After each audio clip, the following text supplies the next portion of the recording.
A paz do Senhor, amados, um bom dia a todos. Eu espero que esteja tudo bem com você e com a sua casa. Hoje é o dia 285 da nossa leitura anual. Fique conosco.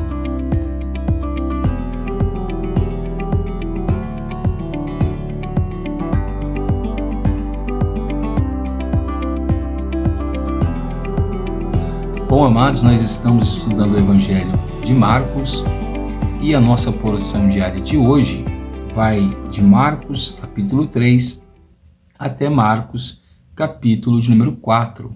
Amém? Que você possa se organizar durante o seu dia e fazer essa leitura, seja de manhã, de tarde ou até mesmo à noite. Se você preferir separar em pequenas porções durante o dia, também o importante é ler e aprender com a palavra de Deus. O nosso texto devocional de hoje vai se encontrar no capítulo 3, os versos 33, 34 e 35, que dizem assim: Então Jesus perguntou: Quem é a minha mãe e quem são os meus irmãos? E olhando em volta para os que estavam sentados ao seu redor, disse: Eis minha mãe e meus irmãos. Portanto, todo aquele que fizer a vontade de Deus, esse é meu irmão, minha irmã e minha mãe. Bom, amados, como nós já tínhamos visto ontem, Marcos ele tem uma preocupação central de mostrar que Jesus está servindo as pessoas, que Jesus está trabalhando para as pessoas.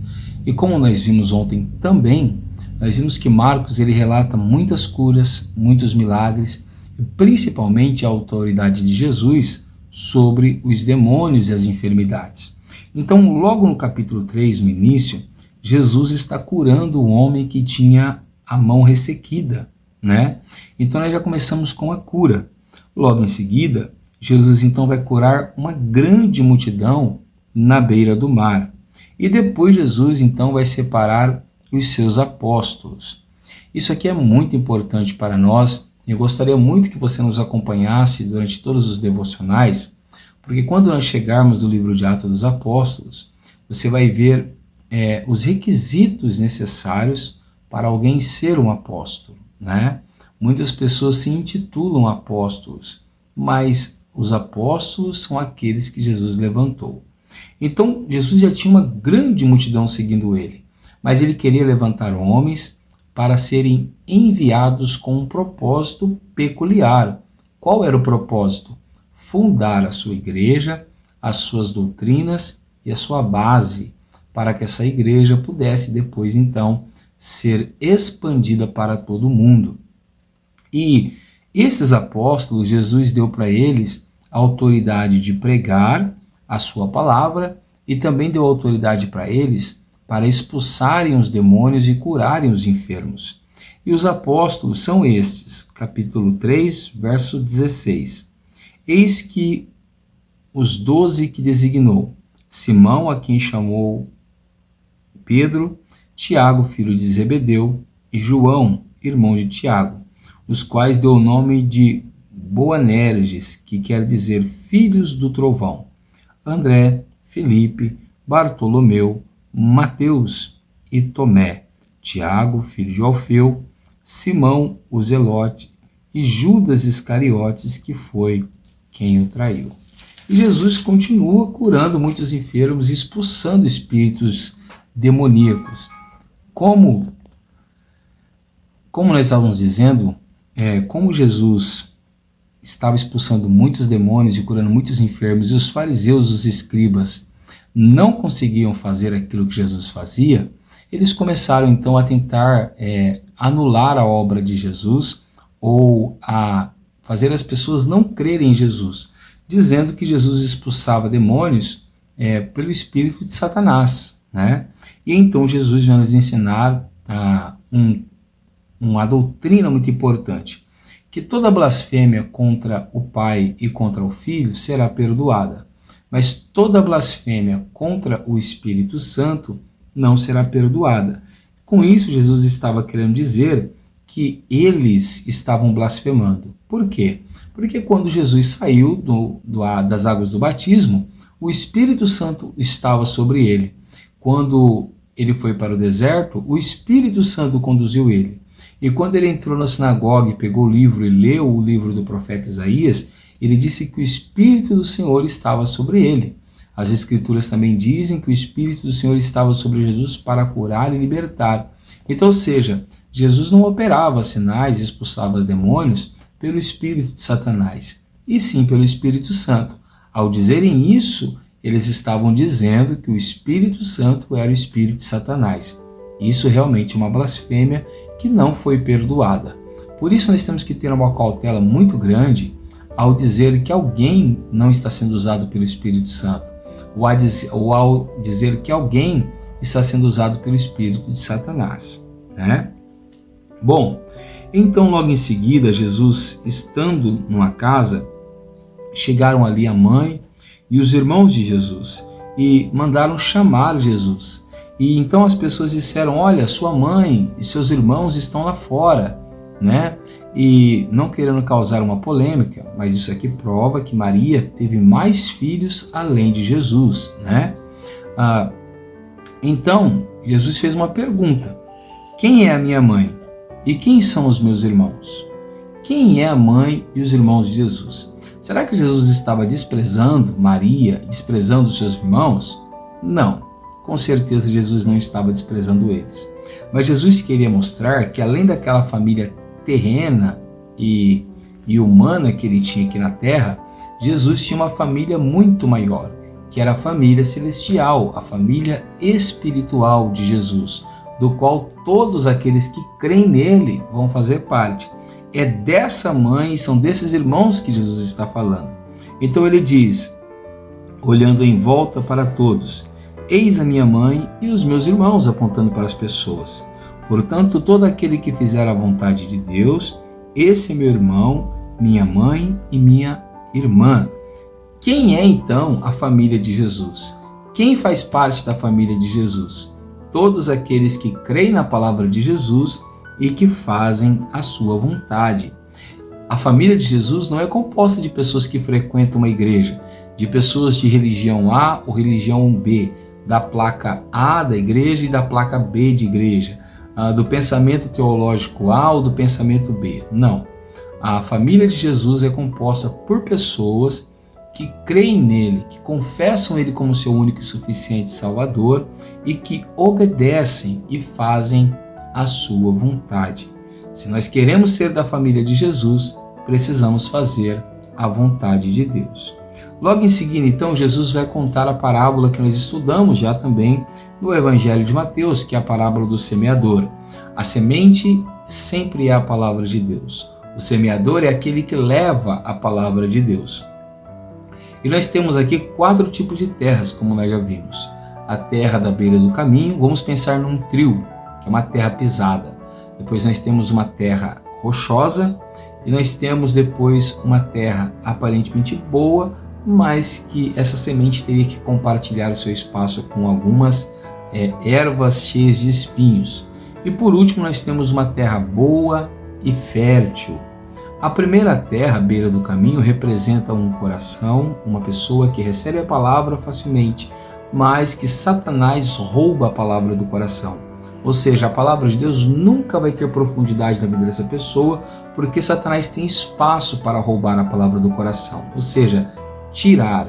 É aquela pessoa que dificilmente guarda a mensagem, que dificilmente lembra das mensagens, né? A outra parte é aquela que caiu em solo rochoso.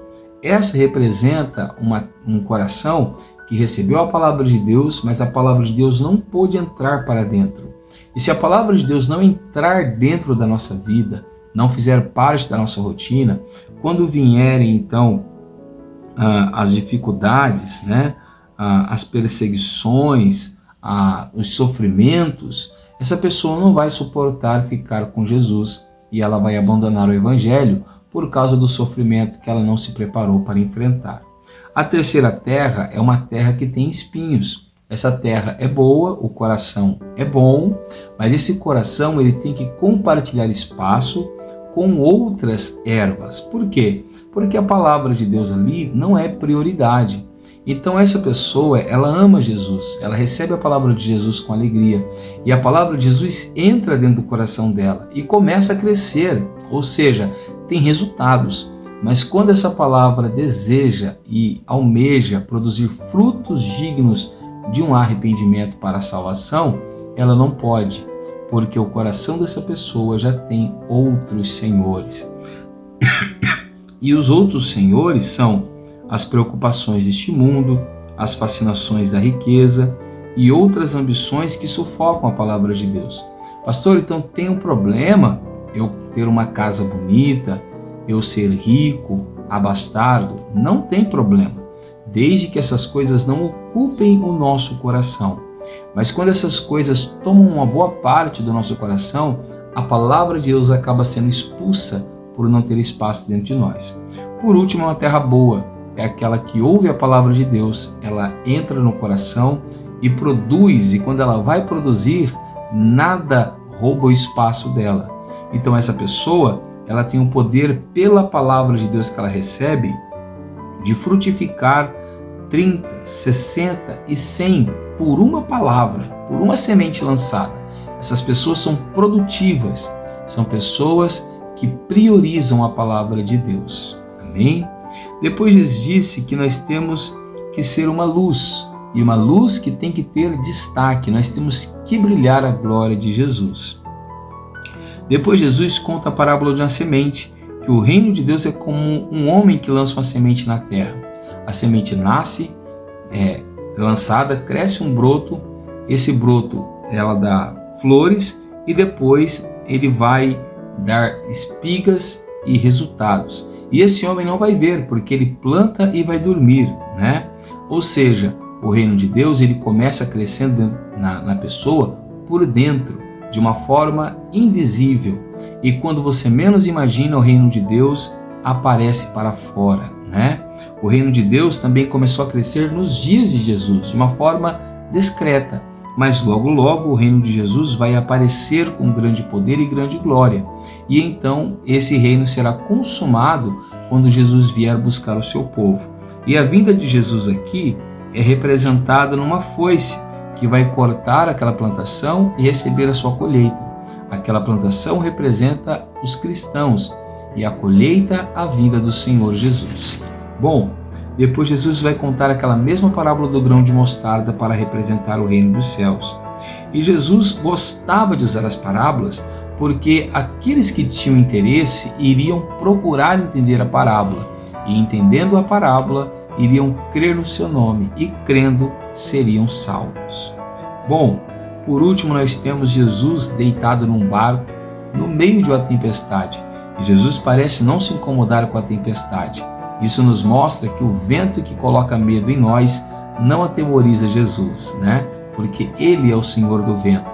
As águas que agitam o nosso coração não agitam o coração de Jesus, porque Ele é o Senhor das águas.